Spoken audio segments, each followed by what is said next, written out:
ऊपर वाले के यहाँ देर अंधेर नहीं है। 8 साल की जद्दोजहद के बाद अंत में 11 मई 2023 को सुप्रीम कोर्ट का आदेश आया। सुप्रीम कोर्ट के 5 सबसे बड़े जजों ने बैठ के 3 हफ्ते तक सुनवाई करी इस केस की, और 3 हफ्ते तक सुनवाई करने के बाद 4 महीने तक उन्होंने सोचा समझा आपस में, और 4 महीने के बाद ऑर्डर दिया उन्होंने सुनवाई के। और उस ऑर्डर में एक तरफा उन्होंने कहा कि हमारा देश जनतंत्र है और जनतंत्र के अंदर जनता सरकार चुनती है, और सरकार चुनी हुई सरकार को सारा अधिकार है काम करने के लिए। अफसरशाही के ऊपर दिल्ली की चुनी हुई सरकार की ही पावर होगी, एलजी की भी पावर नहीं होगी और मोदी जी की भी पावर नहीं होगी। ये कोर्ट के आदेश में लिखा है कि केंद्र सरकार की भी पावर नहीं होगी और एलजी साहब की भी पावर नहीं होगी। साफ साफ आदेश, इसके बाद कुछ बचा नहीं था। लोगों को लगा अब तो खत्म हो गया, लेकिन लोगों को इनकी बेशर्मी की हदें नहीं पता। 11 मई को ऑर्डर आया, 19 मई के बाद सुप्रीम कोर्ट की छुट्टियां होने वाली थी, 20 मई से छुट्टी होने वाली थी। 19 मई की शाम को 5 बजे सुप्रीम कोर्ट बंद हुआ, 20 मई से छुट्टी होने वाली थी। किसी ने सोचा नहीं था 19 मई की रात को 10 बजे इन लोगों ने एक ऑर्डिनेंस पास किया और सुप्रीम कोर्ट के आदेश को पलट दिया। इन लोगों ने सुप्रीम कोर्ट के आदेश को उल्टा कर दिया, सुप्रीम कोर्ट के आदेश को खारिज कर दिया। पूरा देश स्तब्ध रह गया कि एक ऐसा प्रधानमंत्री आया है जो सुप्रीम कोर्ट को नहीं मानता, एक ऐसा प्रधानमंत्री आया है जो कहता है सुप्रीम कोर्ट जो ऑर्डर पास करेगा मैं उसको पलट दूंगा। अगर सुप्रीम कोर्ट ही नहीं बचेगा इस देश के अंदर, तो इस देश के जनता की रक्षा करने वाला कौन बचेगा? इस देश की जनता को न्याय कौन दिलाएगा? सारा देश स्तब्ध। मैं जहां भी जाऊं लोग कहें यार मोदी जी तो सुप्रीम कोर्ट को भी नहीं मानते, मोदी जी तो सुप्रीम कोर्ट को भी नहीं मानते, मोदी जी तो सुप्रीम कोर्ट का आदेश भी पलट दे। सारा देश स्तब्ध था। उसके बाद अब ये बिल लेके आए, ऑर्डिनेंस को रिप्लेस करने के लिए बिल लेके आए। मैं सुन रहा था, माननीय गृह मंत्री अमित शाह जी का भाषण सुना मैंने। 2 घंटे भाषण दिया उन्होंने। उस 2 घंटे में एक लाइन भी उन्होंने ये नहीं बताई कि इस बिल को लाने से इस देश की जनता का क्या फायदा होगा, दिल्ली की जनता का क्या फायदा। बार बार बस एक ही लाइन बोल रहे थे, हमारे पास पावर है, संविधान ने हमें पावर दी है ये कानून लाने की, हमारे पास पावर है, सुप्रीम कोर्ट ने हमें पावर। अरे पावर तो तुम्हारे पास सारी है, तो डुबोगे क्या इस देश को? लेके डूबोगे क्या इस देश को? मारोगे क्या लोगों को? तानाशाही करोगे क्या इस देश के ऊपर? कत्लेआम करोगे क्या लोगों का? पावर तो सारी है तुम्हारे पास। इसी लोगों ने पावर दी है, एक दिन छीन भी लेंगे तुम्हारी पावर। ये जो power power power power power का नशा तुम्हारे अंदर हो रहा है।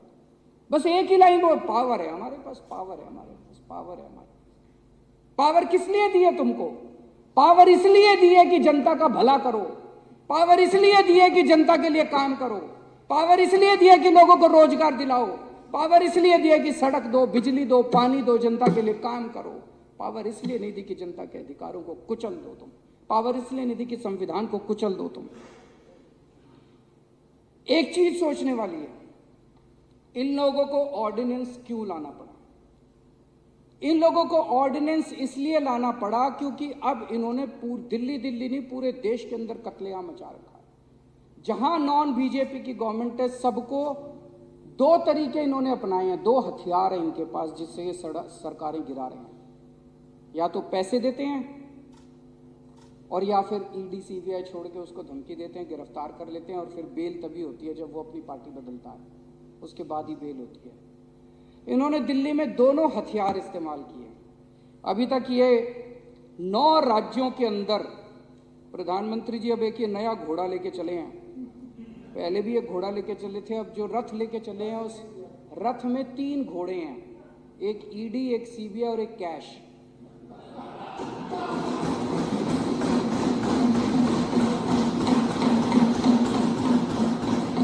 तो मोदी जी एक 3 रथ वाला घोड़ा लेके चले हैं। इस रथ से इन्होंने अरुणाचल प्रदेश जीत लिया, अरुणाचल प्रदेश की सरकार गिरा दी, मध्य प्रदेश की सरकार गिरा दी, कर्नाटक की सरकार गिरा दी, पुडुचेरी की सरकार गिरा दी, मणिपुर की सरकार गिरा दी, गोवा की सरकार गिरा दी, महाराष्ट्र की सरकार गिरा दी, उत्तराखंड की सरकार गिरा दी, मेघालय की सरकार गिरा दी। फिर इनका रथ दिल्ली पहुंचा। दिल्ली में उन्होंने, आप में से कई लोगों ने आके बताया कि कई लोगों के पास गए थे, बोले 25-25 करोड़ रुपए ले लो, है ना। दिल्ली वालों ने हीरे चुन के भेजे हैं जो एक आदमी ने बिका। 25-25 करोड़ में भी नहीं बिके, कोई नहीं बिके। फिर उन्होंने ईडी सीबीआई भेजी, सत्येंद्र जैन को गिरफ्तार कर लिया, मनीष सिसोदिया को गिरफ्तार कर लिया। अभी हम महाराष्ट्र के अंदर तो खेल देख ही रहे हैं, जो जो पार्टी छोड़ के उनकी पार्टी में जा रहे हैं सबकी बेल होती जा रही है, सबकी बेल होती जा रही है, ईडी की सबकी। आज अगर मनीष सिसोदिया और सत्येंद्र जैन अगर इनकी पार्टी में शामिल हो जाए, कल बेल हो जाएगी। कोई उन्होंने कुछ गलत काम थोड़ी कर रखा है, ये तो नौटंकी चल रही है। तो उनकी वो भी अब डटे हुए हैं कि तुम्हारी ईडी सीबीआई जो मर्जी कर लो, पूरी जिंदगी जेल में रख लो, लेकिन तुम्हारी पार्टी में नहीं आएंगे।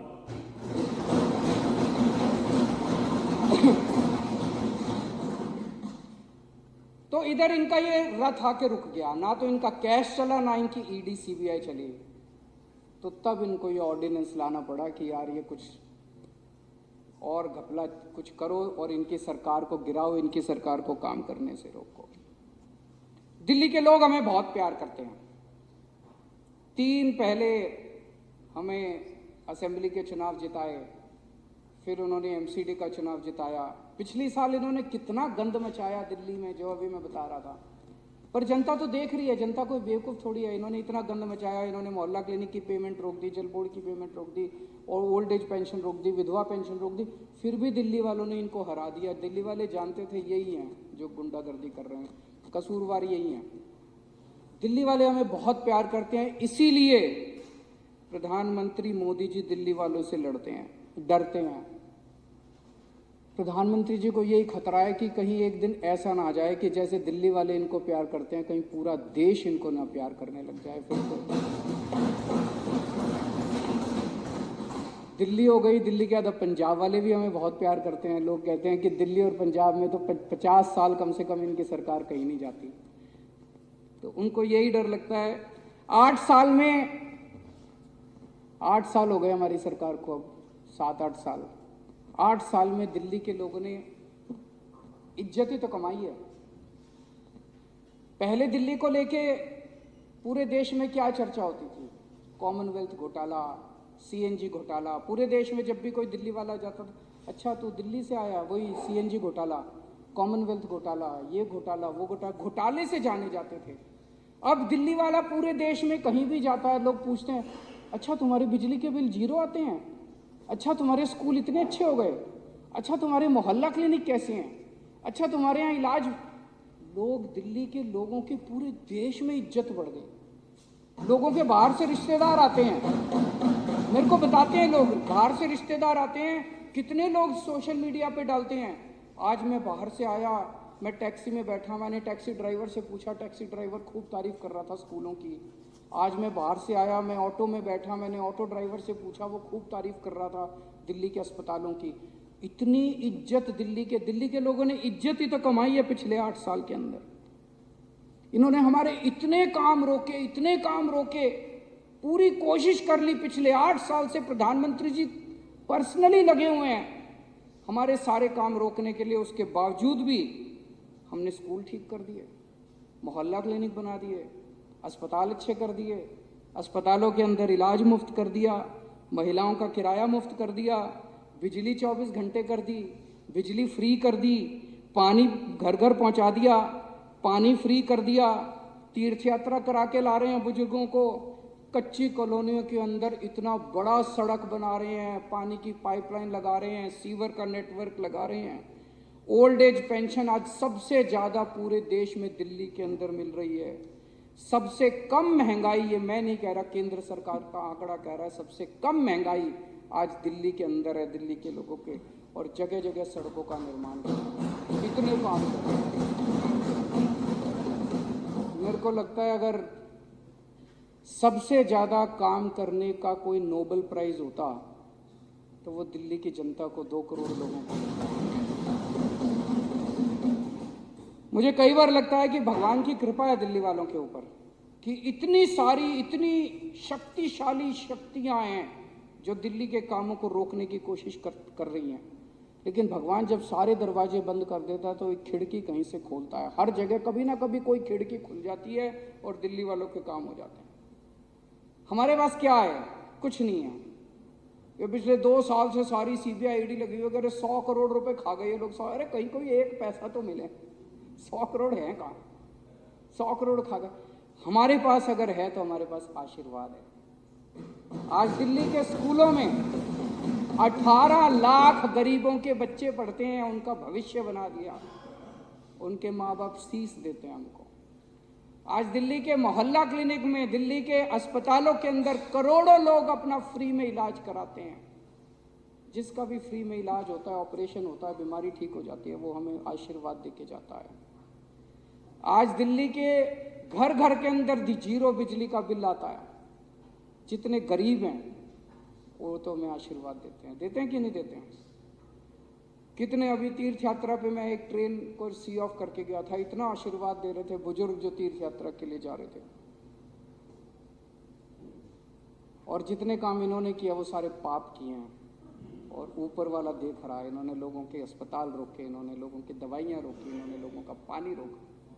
तो पाप अगर करोगे तो आपको उसका तो परिणाम भुगतना ही पड़ेगा और इसी जन्म में भुगतना पड़ेगा। किसी ने सही कहा है, ये जिंदगी भर यहीं बैठेंगे और अभी तो 8 हैं, देखना अगली बार 2 भी नहीं बचेंगे।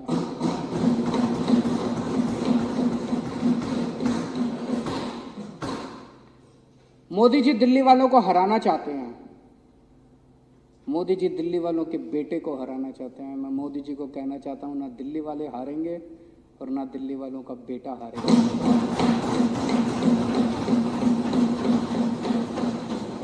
डट के मुकाबला करेंगे। और मैं आज दिल्ली के लोगों को कहना चाहता हूं, आपका एक भी काम मैं रुकने नहीं दूंगा। स्पीड थोड़ी कम हो जाएगी, मुझे पूरा उम्मीद है सुप्रीम कोर्ट के ऑर्डर आएगा, सुप्रीम कोर्ट से हम जीत के आएंगे, दिल्ली के लोगों के हक में वापस दिलाऊंगा और उसके बाद 100 की बजाय 200 की 300 की स्पीड से काम होगा। लेकिन तब तक काम रुकेंगे नहीं आपके। विदेशों में जाके बड़ी बड़ी बातें करते हैं प्रधानमंत्री जी, जनतंत्र की बात करेंगे, लार्जेस्ट डेमोक्रेसी की बात, और यहाँ आके डेमोक्रेसी को कुचलने की और क्रश करने का। मैं ये सोच रहा था, डेमोक्रेसी के कई सिस्टम होते हैं। कोई कहता है वेस्टमिंस्टर मॉडल, कोई कहता है प्रेसिडेंशियल फॉर्म ऑफ डेमोक्रेसी, कोई कहता है पार्लियामेंट्री फॉर्म ऑफ, अलग अलग मॉडल हैं। ये जो बिल आए हैं इसमें 3 मेंबर कमेटी बनाई है जिसमें मुख्यमंत्री होगा और 2 अफसर उसके सर पे बैठे होंगे। ये कौन सा मॉडल है? भगवान ही जानता ये कहां से लाए हैं। आरएसएस वालों का सबसे खुराफाती दिमाग होता है। ये संघी मॉडल है। भगवान ही जानता ये ऐसा मॉडल वेस्टमिंस्टर मॉडल है कि लंदन का ये संघी मॉडल है जो ये डेमोक्रेसी का एक अलग ही मॉडल ये निकाल के लेके आए हैं। चौथी पास मॉडल है ये। दिल्ली के लोगों को मैं एक ही बात कहना चाहता हूं, आपने मुझे कुर्सी दी है, मैं आपकी कभी भी पगड़ी उछलने नहीं दूंगा।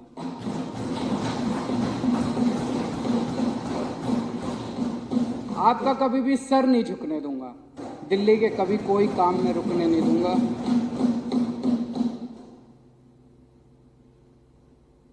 मेरे पास अभी कुछ दिन पहले कोई आया था बीजेपी वाला, वो कह रहा था या तो तुम भी बीजेपी को सपोर्ट कर दो और नहीं तो या तो तुमको झुका देंगे और या तुमको तोड़ देंगे।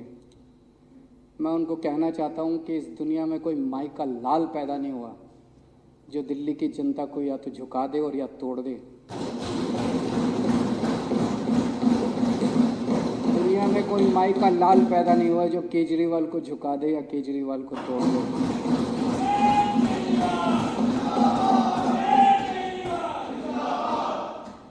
अभी मैं लाल किले से भाषण दिया, प्रधानमंत्री जी ने, वो कह रहे थे कि अब हम 1000 साल आगे का एक वो नींव रख रहे हैं, कुछ अब या 1000 साल ऐसा कुछ कहा था उन्होंने, 1000 साल की नींव रख रहे हैं।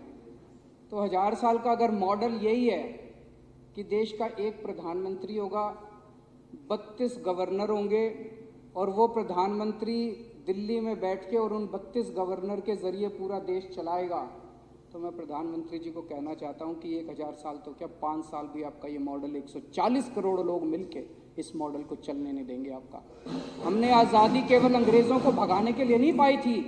इस देश के लोग सरकार चुनेंगे, आप उस अधिकार को छीन नहीं सकते, आप जनतंत्र को कुचल नहीं सकते।